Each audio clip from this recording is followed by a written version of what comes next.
Ya, Assalamualaikum warahmatullahi wabarakatuh. Selamat pagi, selamat sore, dan salam sejahtera buat kalian semua, buat kita semua. Ketemu lagi di mata kuliah statistik. Ini pertemuan keempat, ya.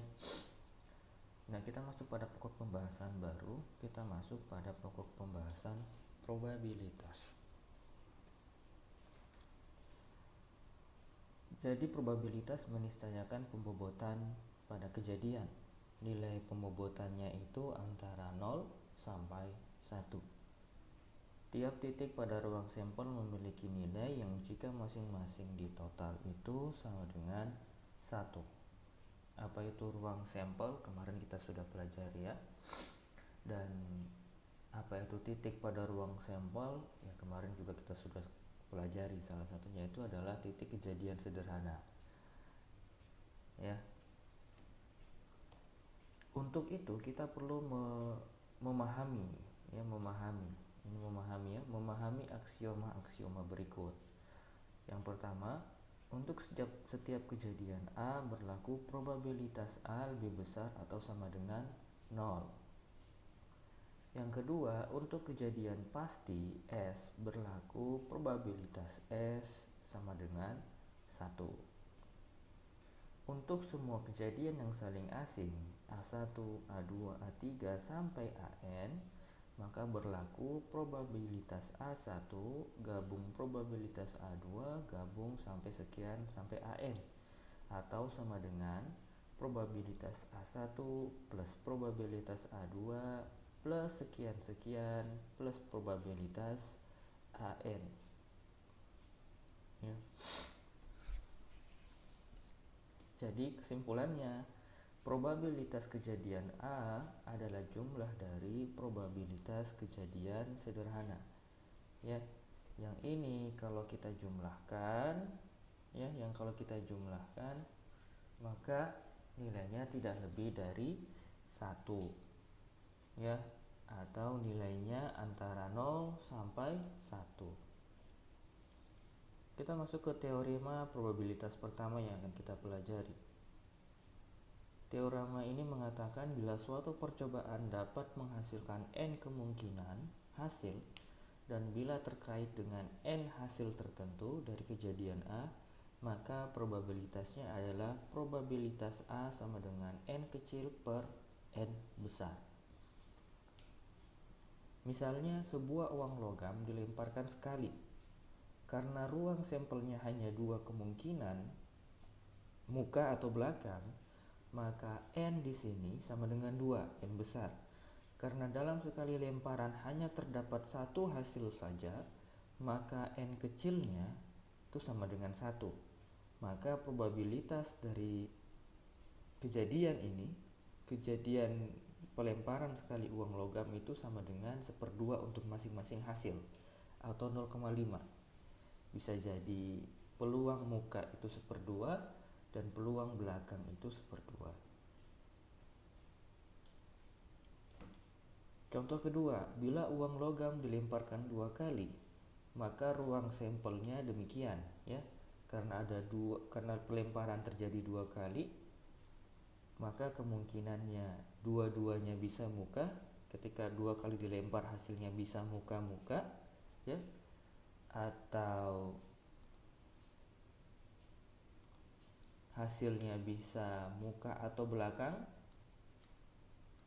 atau hasilnya bisa belakang atau muka, atau kedua-duanya belakang-belakang dalam 2 kali lemparan.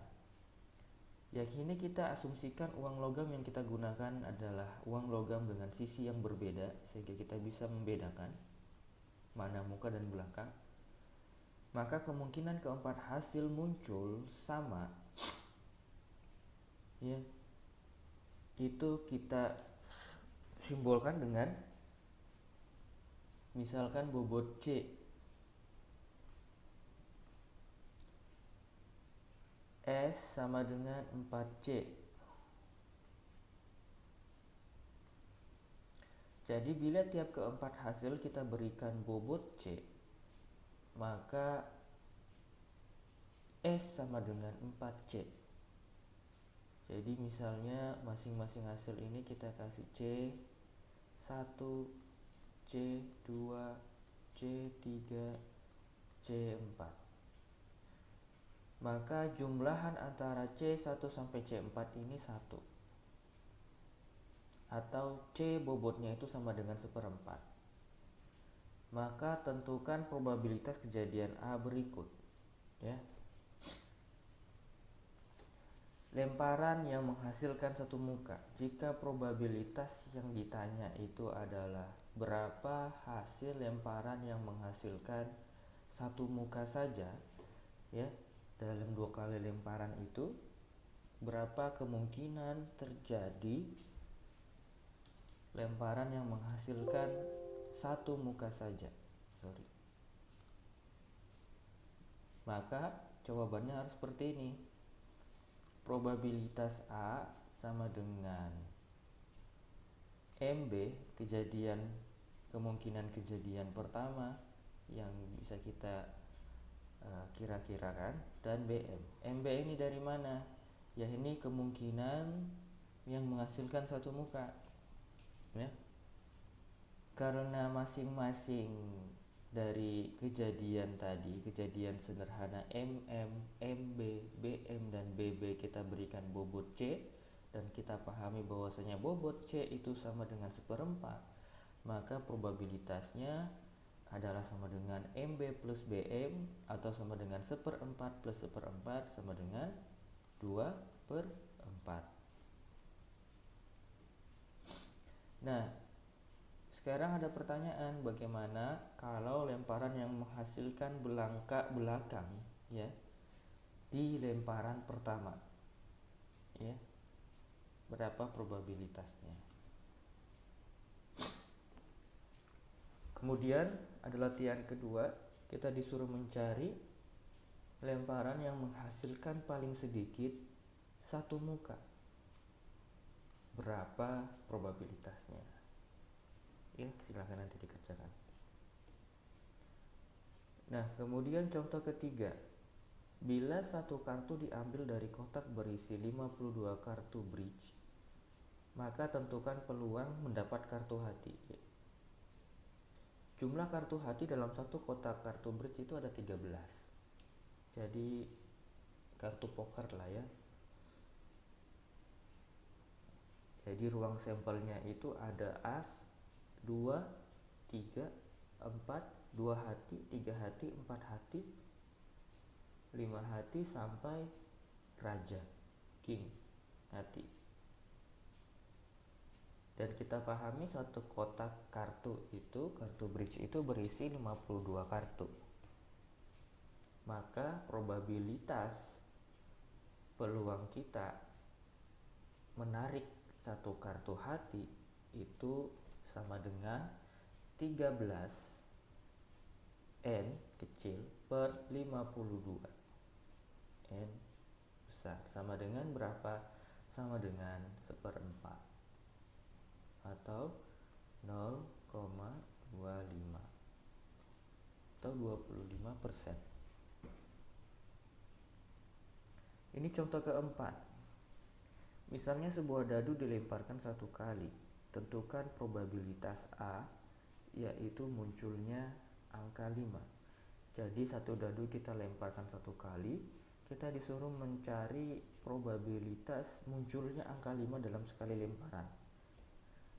Kita perlu pahami jumlah sisi dadu itu sama dengan 6, ya. Sisi pertama 1, sisi 2, sisi 3, sisi 4, sisi 5, dan sisi 6.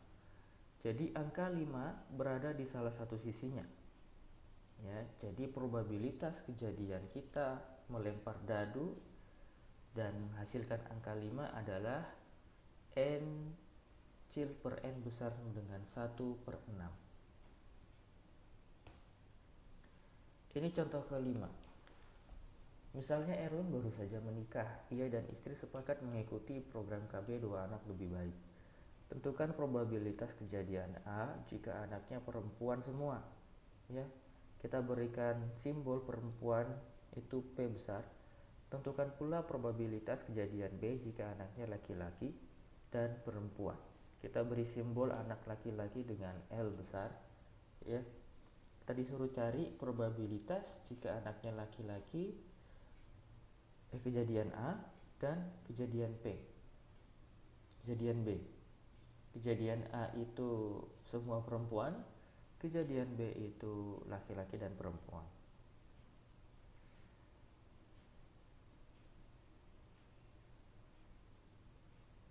Ruang sampel kejadian A dan B adalah S sama dengan laki-laki perempuan, ya.